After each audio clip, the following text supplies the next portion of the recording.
I'm 22. I'm not afraid to admit that I forgot to let go of who I thought I had to be so I can step into who I truly am. Yeah. Can you just elaborate on who did you think you had to be and how's that different for the person that you think you are now? And what did stepping into who you are look like for you? Yeah. So, I mean, coming from an African household where, academics is like a major thing, where you study to either become a lawyer, a doctor, and engineer, to follow that pathway. That's what your parents wanted you to be. So now, when you're doing studies and all that, you make sure that you try to get good grades so you can actually make that happen. And for a long time, I've been walking through that path. I think for my primary school year, and then when I got to grade 8, I used to be an A student. And then I figured that I could actually do sports, so I started dabbling into different sports, getting quite active. And then, you can't, like a lot of people say you can, for a lot of people you can multitask and have good grades and good sporting career. Yeah. But for me, it got to a point where, because for a long time, I was deprived from like physical activity.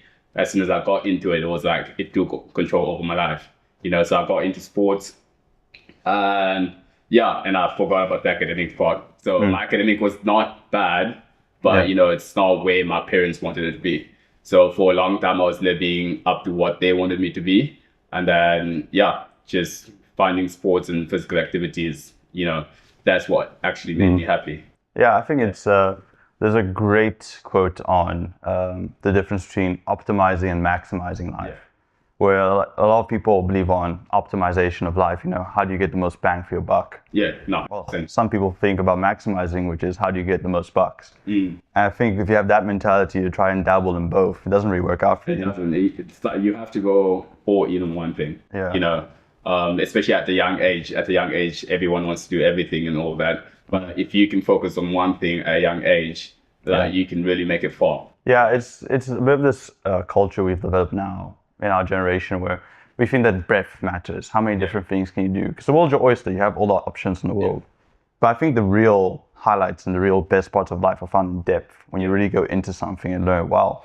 100%. But I think it's interesting because you still are active in the sports world, the physical world, being a personal trainer and all these other activities you do. But I think you're more known for the business acumen and like this kind of hustler mindset.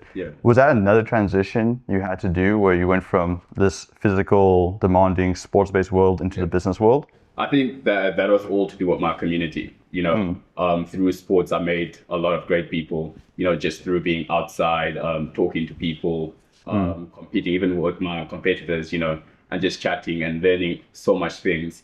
And that's how I got into business. And that business mindset grew over time. And I was like, you know what? Because already from a young age, I had this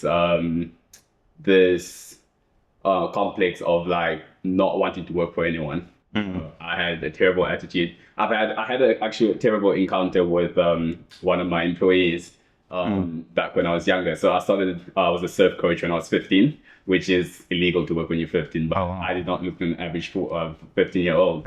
So I got accepted, was mopping floors, packing surfboards away. And this lady, I'm not going to mention the name, but because her dad owned the business, she thought she could treat other people a certain type of way. And for me, that didn't sit right with me. So I was like, you know what? Like, I would always like give her a buck for her money. It's like always going back and forth with her at work. And at that point, I realized that like I could never work for someone, especially how you see this unfair world it is, and you're like working for someone else. It's not for me. I'm sorry. So ever since then, I've been on a mission to try and start my own businesses. Like I started 10 different businesses, failed, restarted, failed, restarted. But one thing I know personally is I'm never going back to work for someone. That's beautiful, man. I stand on that till this day. I think it's super, super interesting. Yeah. And the one thing I try to hearken to people, because there's a lot of people promoting this kind of lifestyle just suggestion, right? Of be your own boss, do your own thing. And I think that's true for a lot of individuals. But I think some people, a 9-to-5 does suit their soul. And it like 100% fulfills them. And I'm not speaking down on 9-to-5s. Like it's just as hard as being a business owner. Like for me, being a business owner is a lot easier than working for a 9 to 5. It just doesn't feed my soul. Okay. For someone, maybe you're working a 9 to 5 and you enjoy it, it feeds your soul, you have that security. Perfect. You know, that's for you. Yeah. It has its pros and cons. And for me, I just chose something that was a lot easier and more familiar and soul feeding for myself. Yeah. You know. Yeah, I think it's a really interesting thing. I often say this to people where, you know, for people that their job isn't satisfying enough for them, it used to be the case that we had a wealth of community. You know, you'd have your work, you'd have your family, you'd have your neighbors, you'd have whatever hobbies you do and the people you do them with, you'd have your church. You were involved in all these different organizations and you got different purpose from them. But then recently, like around COVID time, we kind of did a way of community. And now people only have the work and only have the partners. Yeah. And people gravitate to asking for too much from one of those two things. Either they ask their partner to be too many things in their life, or they ask too much of the work. And that's kind of when they dig into this hustler mindset of I have to do things, my career has to be everything to me. Yeah. Which I think, you know, balance is obviously important, but if you're that person, you know, go be that person. Yeah. For me, I feel like going back to last year, 2025, my word on my vision board was community. And over the past year, I've met some of the most incredible people. Like I met Alden last year. You didn't even say you would think we've known each other for years, but it's only been a year since we've known each other. And Hugo, an absolute legend. He knows everyone. He introduces you to everyone. You know, and those people became my community and they became my family. You know, they were like-minded. They were driven. They know where they want to go in life. And for me, that drew me towards them for a long time, even after school, even during school, you know. You felt a little bit isolated? Felt isolated, you know, because I felt like being too ambitious was the wrong thing. You know, it's like I went to a school where academics was highly encouraged and we were quite good in academics. I went to Westerford. Okay. And a lot of the kids there were quite different in a good way, in a bad way. It's up to their prediction. For me, I know how that was. But so they were quite different and I really struggled to fit in. I struggled big time.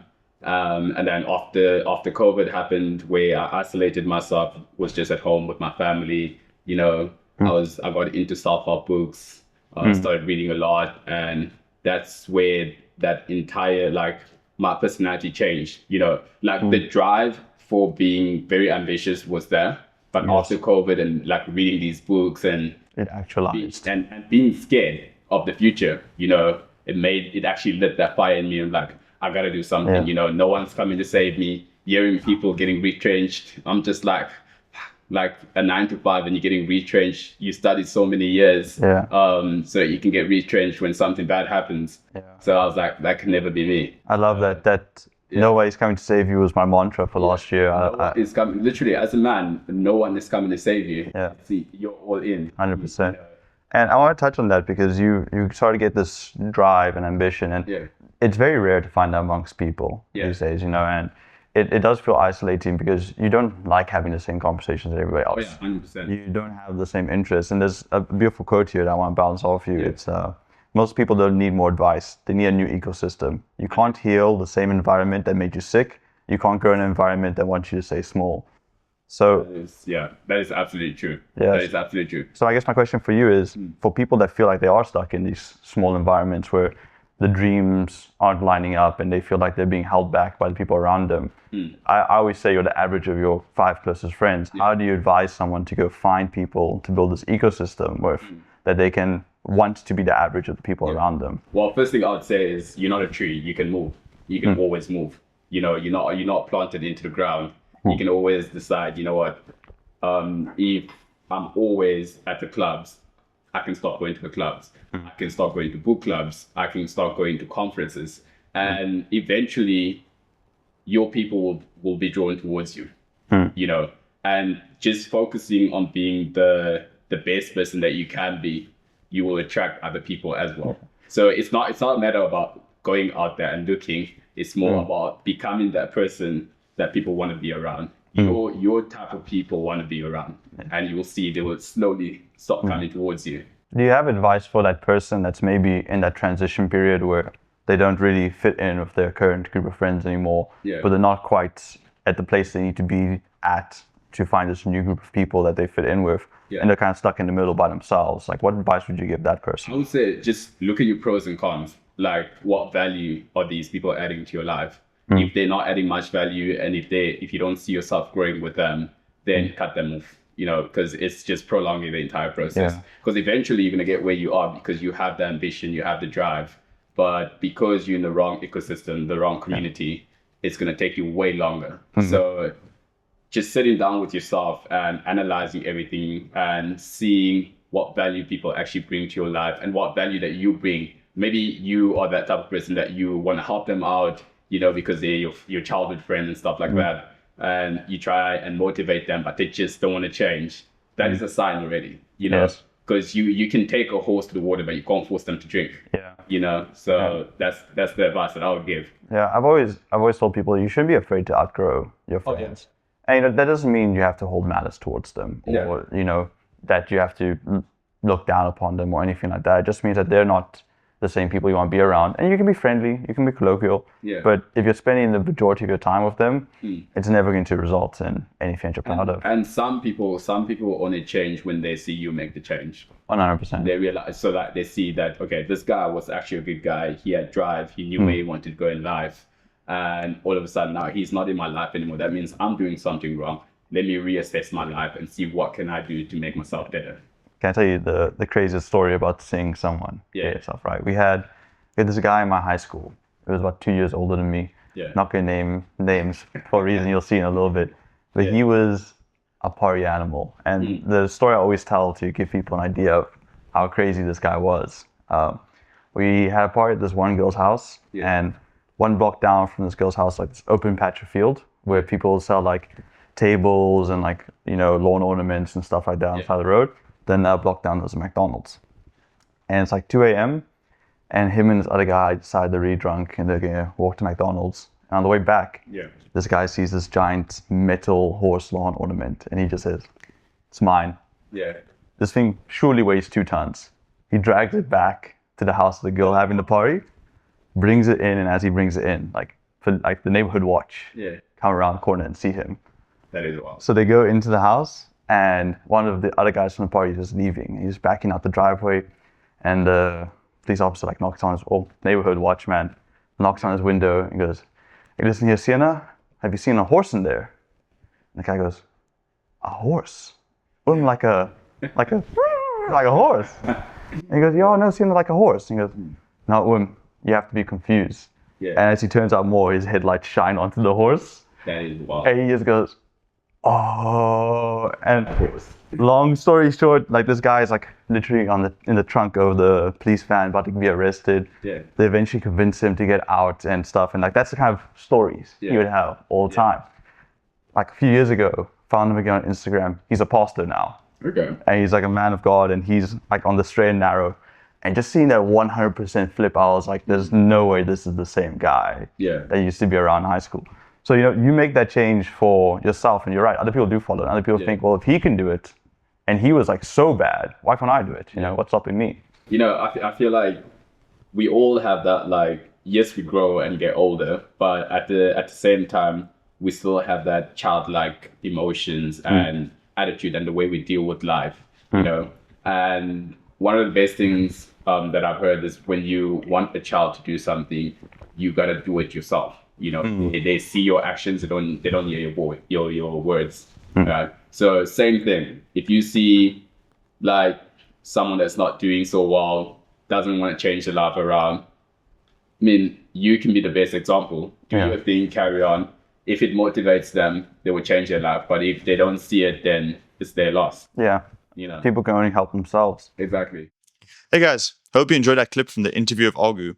If you want to come onto the podcast, remember, all are welcome. Just fill in the form in the description and we'll see if we can have you on.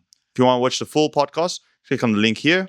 If you want to watch anything else from the channel, click on the link here. Thanks for watching, guys.